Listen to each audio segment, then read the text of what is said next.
Hello friends, स्वागत है आपका हमारे चैनल पर। मैं आपकी पूनम आज आप सभी के लिए बहुत ही दर्द भरा सोहर लाई हूँ।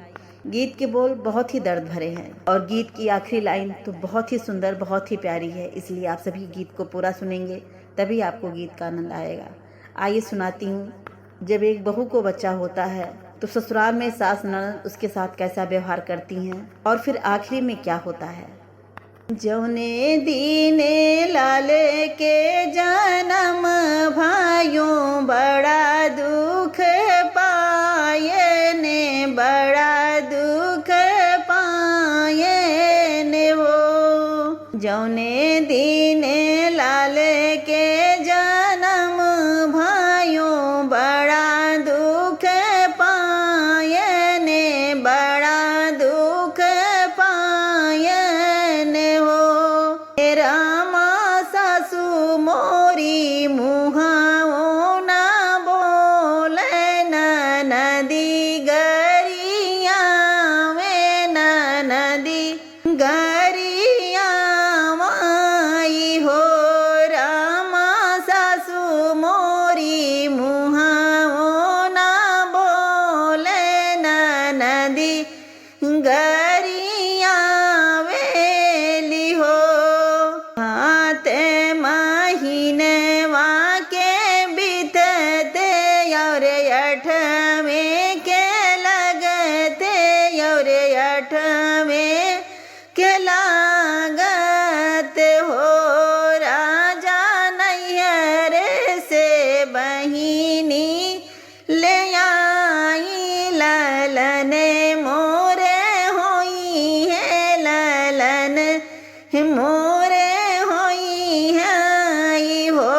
राजा नैहर से बहिनी ले आई ललने मोरे होई है हो।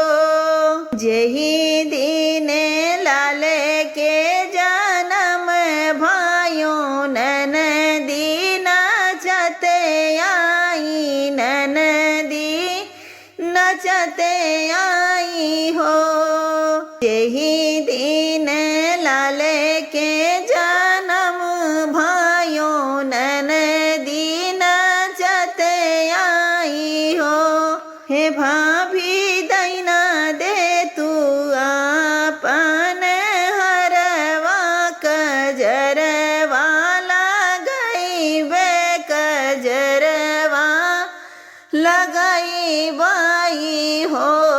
भाभी दैना दे तू आपन हरवा कजरवा लगाई बाई हो। यादे करा ननदी है दिन जौने दिन काल से गईलू, जौने दिन काल से कैलू हो। यादे करा ननदी है दिन जौने दिन काल से कैलू, जौने दिन काल से कैलू हो। हे ननदी बहिनी के ने गए हम दे बैता खजरा लगवाई, बैता खजरा लगवाई बाई हो। ननदी बहिनी के ने गए हम दे बैता खजरा लगवाई बाई हो। यही दिन लाल के जन्म भाई सासू मोरी गावत आवे, सासू मोरी गावत आवे हो। बहु मरी दाई दे तू नैहर के पियरिया मैं देव तामानई बो, मैं देवता मानई बोई हो। यादे करा सासू है दिनवा तू मुख वो ना बोलियो, तू मुख वो न बोले हे सासू मैया के पियरी रंगई वे मैया जे छठिया पूजी है मैया जे देवता मनई हई हो। हे सासू मैया के पियरी रंगई वो मैया मोरी देवता पूजी है मैया मोरी देवता पूजी हई हो।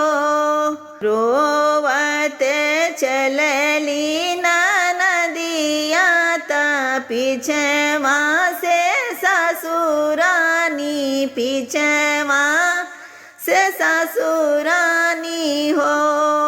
रोवते चलली नदिया ता पीछवा से सासुरानी पीछवा से सासुरानी हो।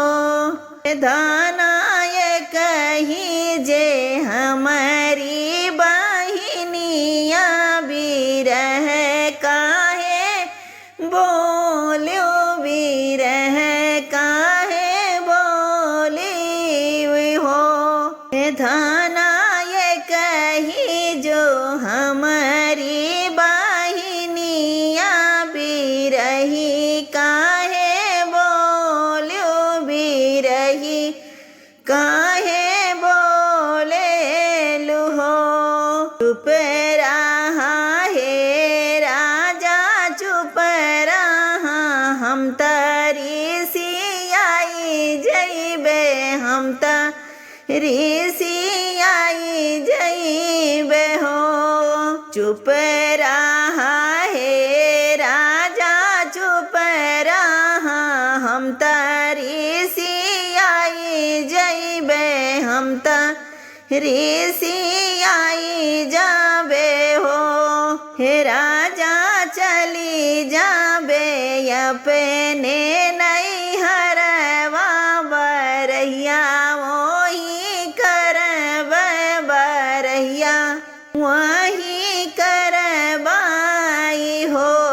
राजा चली जाबे अपने नैहरवा बरहिया वही करबाई हो। जब रानी जाब्यू अपने नैहर बरहिया वही करब्यू बरहिया वही करबी हो। जब रानी जाब्यू अपने नैहर बरहिया वही करब्यू बरहिया वही करबुई हो। हे रानी कइले बे दूसरे बियाहवा बहिनिया के कारण बहिनिया के कारण हो। रानी कइले बे दूसरे बियाहवा बहिनिया के कारण हो। रानी कइले बे दूसरे बियाहवा मायरिया के कारण मायरिया के कारण हो। रानी कइले बो दूसरे बियाहवा मायरिया के कारण हो। आप सभी को मेरा गीत कैसा लगा कमेंट करके ज़रूर बताइएगा। गीत में कोई गलती हो बहन समझ के माफ़ करिएगा। गले में खराश बहुत ज़्यादा है, जुकाम बुखाम बहुत ज़्यादा हुआ है, गले से आवाज़ नहीं निकल रही है। मिलती हूँ अगले वीडियो में, तब तक के लिए हर हर महादेव।